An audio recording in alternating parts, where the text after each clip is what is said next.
우리 옆 사람과 인사하겠습니다. 주님의 이름으로 사랑합니다. 네, 주님의 이름으로 사랑합니다. 아멘. 네, 오늘은 예수님 자리, 우리 예수님 자리라는 제목으로 같이 말씀을 나누도록 하겠습니다. 오늘 이렇게 청년들을 좀 만났는데요. 걸핏하면 이제 자퇴하겠다, 이제 학교를 그만 다니겠다라고 이렇게 어떤 아이가 이야기를 계속해서 하길래요. 그래서 제가 너 자퇴해라 그랬더니 목사님 왜 그러세요? 그러더라고요, 저보고. 네, 그래서 아니 뭐 내가 말해줘도 뭐 못 알아들으니까 자퇴해. 네 인생이잖아. 그랬더니 위로해달라는, 좀 저를 설득해달라고 이야기를 하더라고요. 그래서 저도 제 얘기를 했었거든요. 이게 그냥 지금 이게 관계 문제더라고요. 지금 네가 여기서 회피하면 괜찮을 줄 아느냐고, 나중에 또 이 관계 문제는 반드시 또 직면하게 될 텐데 지금 넘어서지 못하면 이후에도 넘어서지 못하게 될 거라고 이야기를 해줬어요. 근데 저도 보니까요, 그러면서 이제 제 이야기를 해줬거든요. 필리핀에서 제가 이제 고1 때 거의 갔죠. 고1 중3 마지막에 갔으니까 고1 때 가가지고요, 처음 진짜 6개월 동안은 잠만 잤었습니다. 왜냐하면 모든 과목이 다 영어로 수업이 진행되기 때문에 수학 시간만 빼고는 다 잠들어 있어가지고 어느 날은 기억이 나요. 이제 모두가 나를 쳐다본다는 느낌이 들더라고요, 자고 있는데.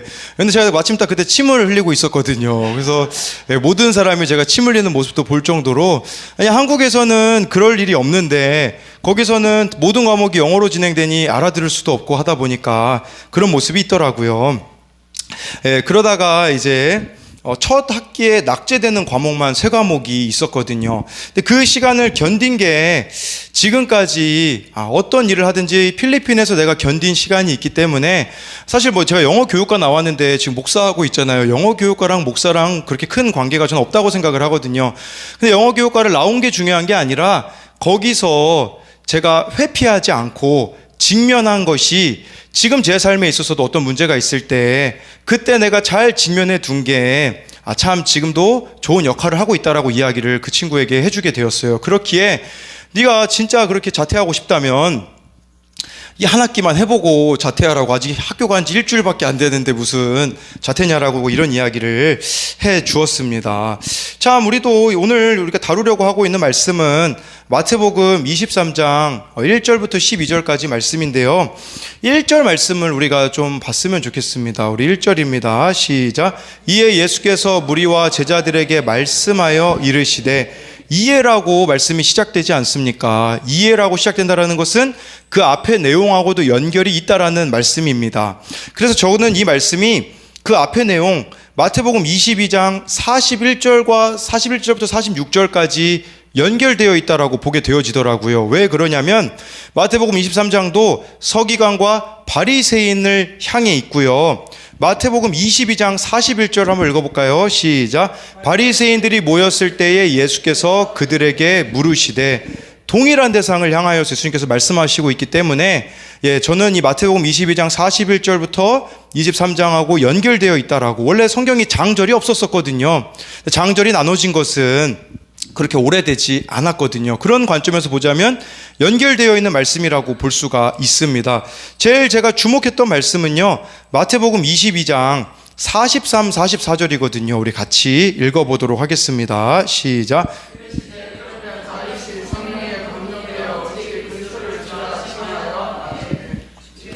내 주께 이르시되, 내가 내 원수를 내 발 아래 둘 때까지 내 우편에 앉아 있으라 하셨도다 하였느냐. 네, 이 말씀은요, 시편 110편 1절에 나오는 말씀입니다. 다윗이 쓴 시입니다. 다윗이 성령의 감동이 되어서 예언한 말씀이라고 하는데요. 제가 항상 저희 아이들에게 하는 말이 있어요. 죄는 보고 들은 걸로만 지을 수 있다라고 이야기를 해주거든요. 저는 성령도 마찬가지라는 생각을 해요. 성령도 내가 경험한 그 아래에서 하나님이 주시더라고요. 성령의 이런 경험들도요. 이걸 이야기 드리는 이유는 어떻게 다윗이 메시아에 대한 이 말씀을 예언할 수 있었을까? 제가 곰곰이 생각해 봤거든요. 그 비결은 다윗이 사울 왕 쫓겨다닐 때 2번이나 죽일 수 있지 않았습니까? 그때 다윗이요, 죽이지 않고 여호와께서 기름 부음을 한 자이기 때문에 내가 죽일 수 없다라고 하였기에 이 말씀이 다윗에게는 깨달아진 게 아닌가 하는 생각을 했어요. 이 44절의 말씀의 의미는요, 주께서 하나님이여 내 주께 이르시되 예수님께 이르시는 거예요. 내가 내 원수를, 예수님의 원수를 발 아래에 둘 때까지 하나님의 우편에 앉아 있으라 라고 명령을 하신 거죠. 무슨 의미냐면 이 원수는 내가 없애줄 테니, 예수님께서 해야 되는 일은요, 십자가에서 이 우편에 앉아있으라는 말은요, 끝까지 하나님의 다스림을 받으라는 뜻입니다. 그러니 상황과 환경이 나를 죽음으로 몰아가도 하나님을 믿고 하나님의 다스림을 받고 잘 죽어지라 라는 말씀인 거죠. 이걸 다윗이 깨달았던 것은 본인이 바로 그 십자가 지는 사울을 죽이지 않는 거, 그거 얼마나 힘든 일입니까? 그냥 그 자리에서 죽여버리면 한 번에 문제 해결될 수 있는데 그거 안 했기 때문에 이 말씀을 다윗에게 깨닫게 해주신 것과 동시에 예수님의 삶이 이런 방식이었다라는 것이에요. 예수님은요, 원수를 스스로 멸하지 않으시고 십자가에서 죽어지는 방식으로 하나님의 다스림을 받는 삶을 살았다라고 할 수가 있는 것이겠죠. 여러분, 그렇기에요, 원수가 여러분들에게 누가 있습니까? 그 원수 스스로 갚으시면 안 됩니다. 하나님의 다스림 가운데요, 하나님의 다스림이 무엇입니까? 말씀이죠. 말씀의 다스림을 받음으로써 내 혈기에 반응하지 마시고, 여러분, 그리고 원수는요 밖에만 있지 않더라고요. 내 안에도 얼마나 많은 원수들이 있습니까? 열등감과 비교의식과 실패감과, 그 원수가, 여러분들 그 원수를 발 아래 두려면요 다른 방법이 없어요. 말씀을 보며 내 자신이 죽어지는 것밖에, 말씀 속에서 내 죄를 보는 것밖에는요 이겨낼 수 있는 방법이 없습니다. 어제 파주 소망의 교회 남기훈 목사님의 설교를 들었는데, 이 목사님이 저에게는 좀 인상 깊은 이유가, 제가 그 목회자 그 띵크 양육 세미나 우리들 교회에서 진행됐을 때 같이 교육을 받았었거든요. 근데 그 목사님이 설교 중에 어제 그런 이야기를 하시더라고요. 말씀의 우편에 우리가 잘 앉아 있으면요, 원수들이 오히려 나를 살리고 다른 사람을 살리는 약재료가 될 수 있다라고 말씀을 하시더라고요. 근데 이 들을 말을 들었습니다가 잘 안 되잖아요. 이 목사님이 들을 말을 들었습니다가 되면 얼마나 큰 약재료가 되는지 모른다라고 말씀을 하시더라고요. 나를 살리는 약재료가 되어서 스스로에게 정말 놀랍고 대견했던 게 이게 되어지네, 그게 참 놀랐다고 해요. 어떤 일이 있었냐면요, 어느 전도사님이 이제 나가게 되셨는데, 그 전도사님이 나가면서요 이 목사님에게 카톡을 엄청 장문을 보내놨더래요. 그래서 장문으로 이렇게 보내놔서 뭐 그거를 A4 용지로 옮겨 보니까요 무려 10장에 해당하는 이 목사님에 대한 안 좋은 말이겠죠. 안 좋은 말, 어떻게 보면 좀 허물이겠죠. 10장을 그걸 옮겨 보니까 이제 그거를 목사님이 한 글자 한 글자 다 읽어보셨다고 해요. 근데요, 읽어보면서요 단 한자 한 톨도 뭐 이런 게 다 있어 라는 생각이 들지 않았다라고 하더라고요. 들을 말을 들었습니다가 되어지는데 스스로 놀라 자빠지는 줄 알았다라고 합니다. 그것이 전도사님이 하는 말이 아니라 하나님이 내게 하시는 말씀과 같았다라고 고백하시더라고요. 그 속에는 내 죄가 드러나기도 하고 허물이 드러나기도 하고, 그 하나하나가 자신을 살리는 약재료가 되어서, 그러면서요 그 산삼 먹는 거 그게 보약이 아니라 이런 말 듣는 게 보약이라고 말씀해 주시더라고요. 아내의, 남편의, 상사의 그 누구의 나를 향한 험담이 보약이 된다고 합니다. 이것이 말씀의 우편에 앉은 자의 능력이라고 말씀하시더라고요. 전부 나를 살리는 보약인 것이죠. 여러분들이 말씀에 지배를 받게 되어질 때요, 내 안에 있는 원수, 내 밖에 있는 원수가 하나같이 다 약재료가 되어서 나를 살린다고 말씀하셨습니다. 부모 말씀 양육 세미나가 어느덧 7주차가 끝났는데요, 이번 주에 그 김양재 목사님의 책 문제 안은 없고 문제 부모만 있습니다, 그 책을 보니 말도 안 되는 아버지가 나오시더라고요. 여러분, 그 자녀들, 오늘 그런 일이 있었거든요. 한결이가 이 유치원에서 소변을 봤네요. 그러니까 바지에다가 소변을 본 거죠. 그래서 딱 집에 들어와서 소리사모가 오늘 한결이가 유치원에서 소변 봤다 이야기하니까 한결이가 뭐라고 하는지, 화장실 갔는데 못 참아서, 그게 너무 참았던 거죠. 서서 싸는 게 불편해서, 뭐 어머니라고 또 이렇게, 아니 그게 중요한 게 아니에요. 지금 그 얘기가 뭐 소변을 어떻게 싸는지가 중요한 게 아니라, 진짜 중요한 내용은 뭐냐면, 그래서 그 얘기를 하니 한결이가 뒤에 엄마를 따라 들어오더니 그렇게 얘기하더라고요. 그러니까 바지를 많이 갖다 줘 이러더라고요. 아니, 자기가 소변 본 거를 생각해야지 엄마 보고 바지를 많이 갖다 놓으라고 이렇게 이야기하는, 정말 답이 안 나오는 아이의 이런 모습이 있잖아요. 여러분 자녀 키우시는 분들 그렇지 않습니까? 적반하장이라고 하죠. 근데 그 책에 그런 내용이 나오더라고요. 하집사님은 8년 전에 아내가 집을 나간 후 직장 생활과 살림을 병행하면서 아들 셋을 키우고 있다고 합니다. 매일 아침이면 등교하는 아들을 껴안고 머리끝부터 발끝까지 다치지 않게 해달라고 기도해 주는데요. 어느 날 연락이 왔대요. 경찰서에서. 가보니까 아들이 친구랑 오토바이, 중국집 오토바이를 몰래 타다가 경찰한테 걸려서 잡혀있다라는 연락을 받았다고 해요. 경찰서에 가서 아들의 얼굴을 보니까 잔뜩 겁에 질려 있었습니다. 아들 친구는요, 아버지가 가자마자 다짜고짜 발로 걷어차고 뺨을 때려 입술이 터지고 피가 나고 있었다고 합니다. 이 하집사님도 화가 치밀었지만 일단 이렇게 말했다고 해요. 학교에 있지 않고 어쩌다 여기 와 있어. 그리고 아들을 아침에 안아주듯이 다시 껴안아주면서요, 괜찮아 하며 등을 다독여준 후 아들과 그 아들 친구를 끌어안아주면서 이렇게 하나님 앞에 기도했다고 합니다. 경찰서에서요. 하나님, 제가 죄인입니다. 문제 부모입니다. 그래서 우리 아들이 저를 대신해서 수고하고 있습니다. 부족한 저의 회개를 받아주셔서 이 사건이 선히 해결되게 하여 주시옵소서. 경찰관들은요, 기도해주는 이 아버지의 모습을 보니 아이들도 착해 보인다면서 법에 따라 절차를 밟게 했습니다. 사건을 마무리하고 돌아오는 길에 아들은요, 아빠 왜 저를 때리지 않았어요? 라고 묻자 이렇게 대답해 주었다고 합니다. 이렇게 예쁜 아들을 어딜 때려줄까? 너는 아빠의 아들이기에 앞서 예수 안에서 하나님의 아들이 되었으니 너도 믿음 안에서 어른이 되거든 아이들을 사랑으로 자라게 해라 하고 말해 주었습니다. 저 또한 아들이 예배를 사모하도록 기도하고 믿지 않는 형제들을 전도하겠습니다 라고 나눔을 올려주셨더라고요. 이게 우편에서 말씀의 다스림을 받는 삶이 아니겠습니까? 그리고 기억하셔야 돼요. 예수님이 십자가에서조차도 하나님의 다스림을 받았고 십자가가 하나님의 뜻이었다라는 사실은 나에게는 어떤 최악이라고 여겨지는 그 사건들조차도 하나님을 믿고 그 다스림을 받아야 한다라는 것을 말씀하는 것입니다. 이런 하나님의 다스림을 받으려면요, 우리가 어떻게 해야겠습니까? 마태복음 23장 1, 2절 말씀입니다. 마태복음 23장 1절, 2절 말씀이 되겠습니다. 시작.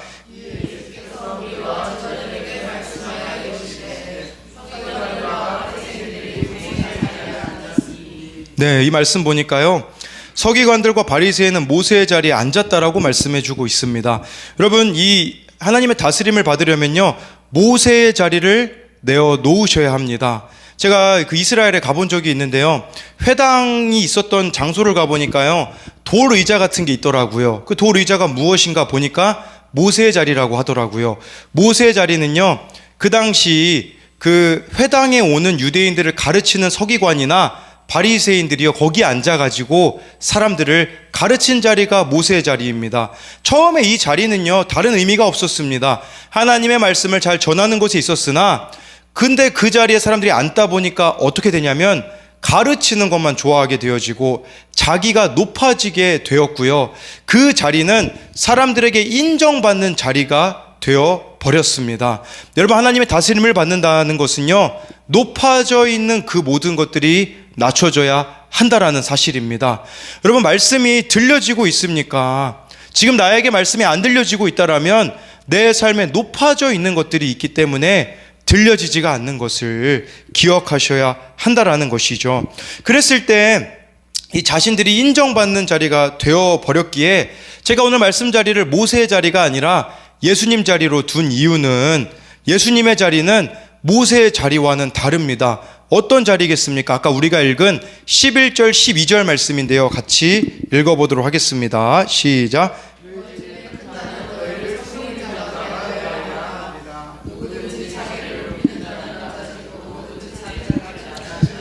높아지리라. 이 자리가 예수님의 자리이자 우리가 예수님의 다스림을 받는 자리입니다.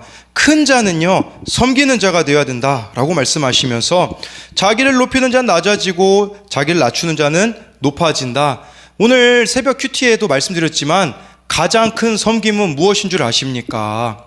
말씀을 통해 내 모습을 보는 겁니다. 내 죄를 깨닫는 겁니다. 이걸 나누잖아요. 이거 나누는 게 너무 힘들지만 나누게 되어지면 이보다 더 큰 섬김은 없습니다. 저는 그냥 이 말씀이 보이지 않는 자리에서 봉사하라는 뜻이구나 라고만 생각을 했거든요. 근데 그런 의미가 아니라 말씀 속에서 내 모습을 보고 내 수치를 보고 그것을 나눌 때에 그런 자들을 비참하게 하시는 주님이 아니라 높아지게 하시는 그 주님을 경험할 수가 있다라는 것이죠. 예수님의 자리가 섬기는 자리, 자기를 낮추는 자리인데, 근데 점점 이 자리가 비어져 가고 있는 것 같은 생각이 듭니다. 그것은 새벽 기도 자리가 점점 비어져 가고 있고 예배의 자리가 소중하게 여겨지지 않고 있지 않는가, 이런 생각을 해보게 되었습니다. 어제 어느 청년과 말씀 양육을 했는데요, 예수님이 혼인잔치 비유를 하세요. 혼인잔치 비유에서 사람들을 초대를 합니다. 초대할 때는요, 원래 예복까지 줘서 보내기 때문에 예복은 당연히 입고 오는 것이었어요. 근데 어느 한 사람이 예복을 안 입고 오자 이 천국잔치에 그래서 배제될 수밖에 없다고 말씀하시거든요. 예복은 당연히 입어야 되는데 안 입고 있는 게 우리들의 모습일 수 있어요. 제가 어제 그 청년에게 해줬던 이야기가 무엇이냐면 요한복음 10장 27절이었습니다. 그 내용은요, 내 양은 내 음성을 들으며 나는 그들을 알며 그들은 나를 따르느니라. 여러분, 예수님이 여러분들의 삶의 주인이면요, 음성 듣는 거 당연한 거예요. 말씀 봤을 때, 말씀 볼 때마다 나에게 주시는 말씀이구나, 이렇게 부딪혀 오는 게 당연한 건데 어느 순간부터 우리들에게 말씀이 부딪혀 오지 않아요. 기도가 되어지지 않습니다. 이게 예복을 준비하지 않은 거라고 그 청년에게 이야기를 해주었어요. 그러다 보니까 어떻게 되냐면요, 다른 사람을 통해 주님의 음성을 들으려고 해요. 내가 들을 수 있는데, 예수님 말씀하셨잖아요. 내 양이면 내 음성을 들을 수 있는데 자꾸 다른 사람을 통해 들으려고 하고요, 상황만 좋게 맞아 떨어지면요, 주님의 음성이라고 이야기해요. 환경만 내가 원하는 대로 흘러가잖아요. 주님의 음성이라고 말하지만 주님의 음성이 아닌 경우들이 얼마나 많은지요. 여러분, 내 삶에 예수님의 자리가 없기 때문이라는 것이에요. 내 삶에 높아져 있는 것들이 너무나도 많기 때문에 주님의 음성이 들려지지가 않는 것이라고 볼 수가 있는 것이겠죠. 그렇게 이대로 여러분들이 살아가게 되어지면요, 마태복음 23장 3절이 되어질 수밖에 없습니다. 우리 3절 말씀 같이 보도록 하겠습니다. 시작.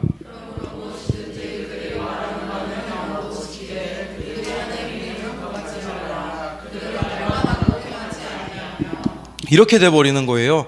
말만 많고 삶이 빠져버리게 된다라고 말씀해주고 있는 것이죠. 지금 한국교회의 문제가 이것이 아니겠습니까? 이중적인 삶을 살아가고 있는 게 현실입니다. 이 말씀을 가지고 어느 청년이 나눈 내용인데요, 세상 사람들의 행동과 말에 익숙해져서 내가 변질되어 사고를 쳤다. 나는 죄책감도 없이 부모님의 마음을 아프게 했다. 세상을 따른 대가는 너무나도 컸다. 몸이 아프기 시작했고 부모님께 모든 신뢰를 잃어버렸다. 너무 교만했던 내 탓이다. 그렇다고 잘못을 저지른 주제에 회피하여 도망가기 싫으니 그냥 내가 사라져버리면 좋겠다. 왜 난 항상 잘못을 하고서 나중에 그걸 깨닫는 걸까? 내가 사라지고 싶은데 내가 사라져도 사람들이 불행할 거란다. 이러지도 저러지도 못하는 내가 너무 믿고 싫다.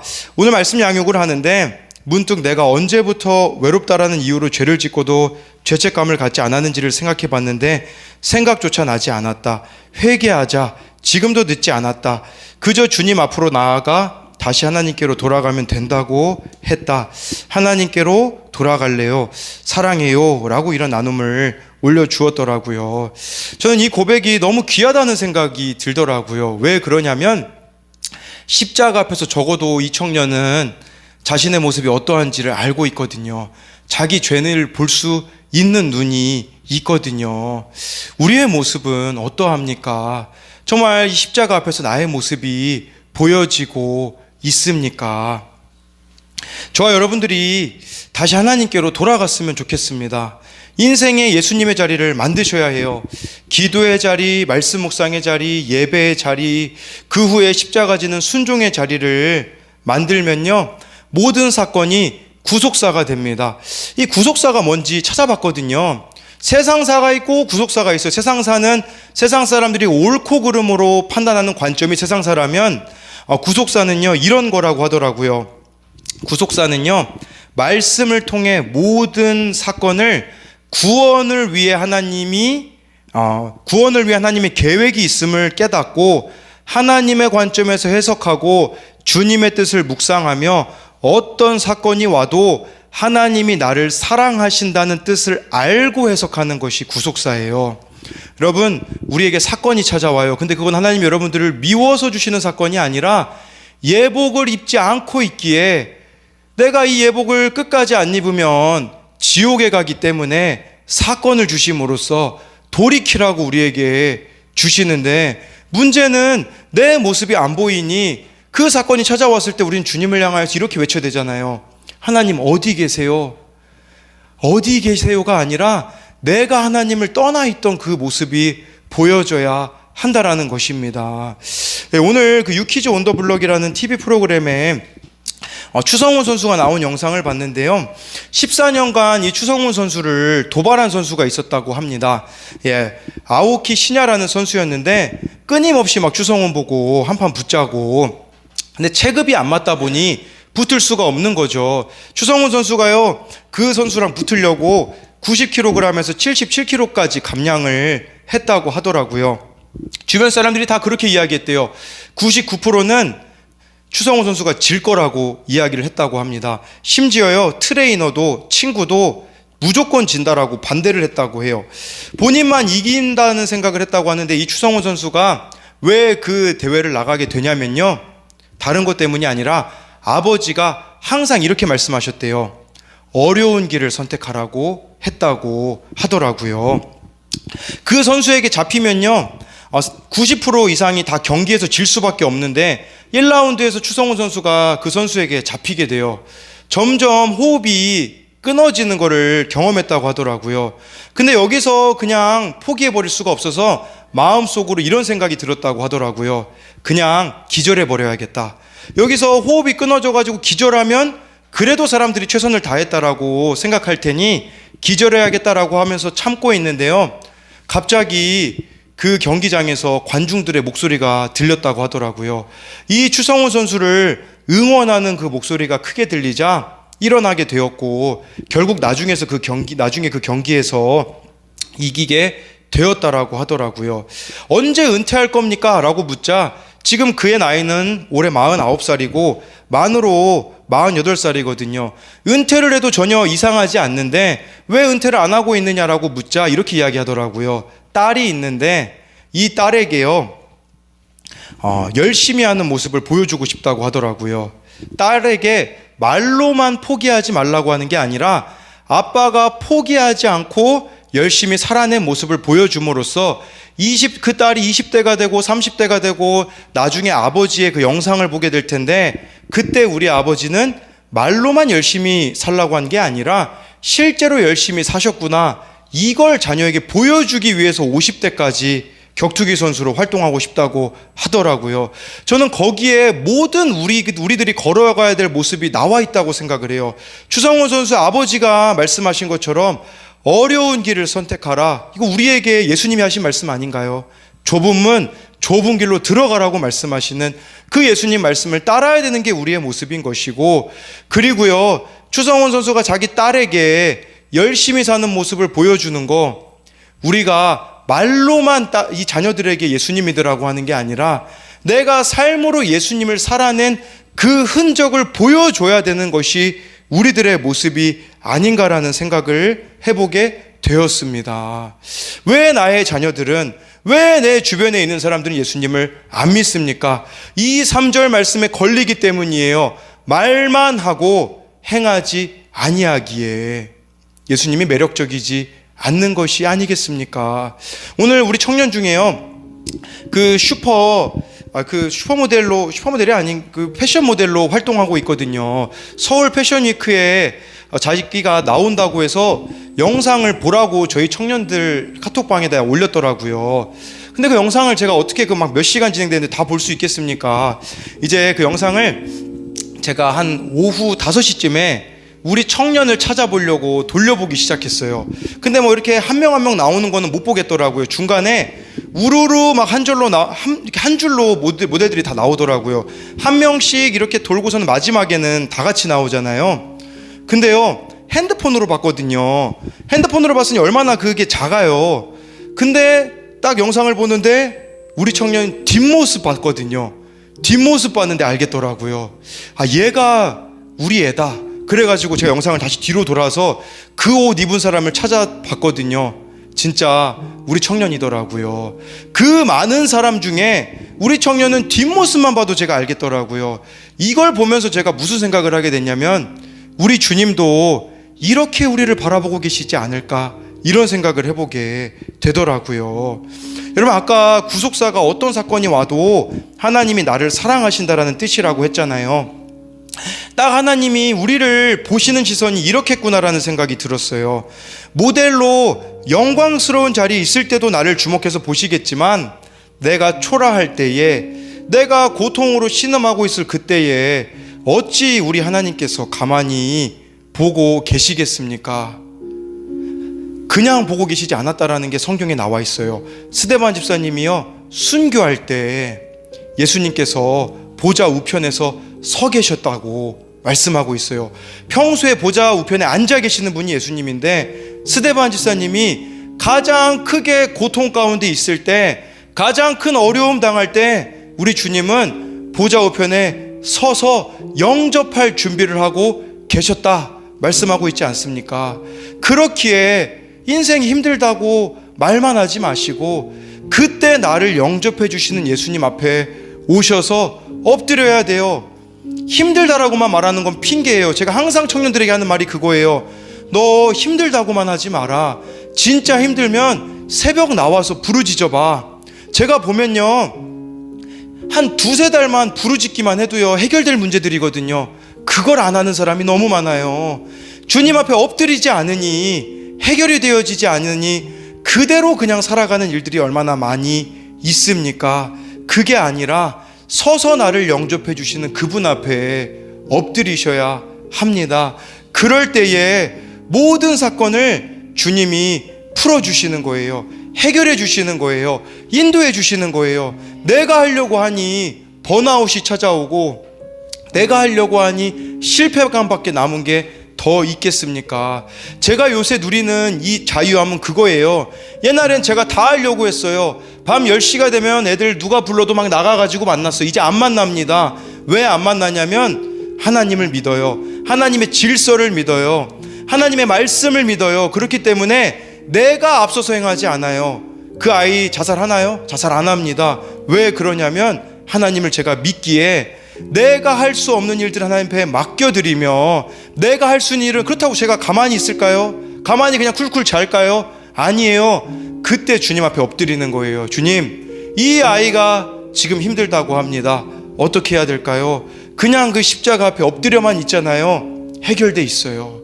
이걸 저와 여러분들이 누리셨으면 좋겠어요.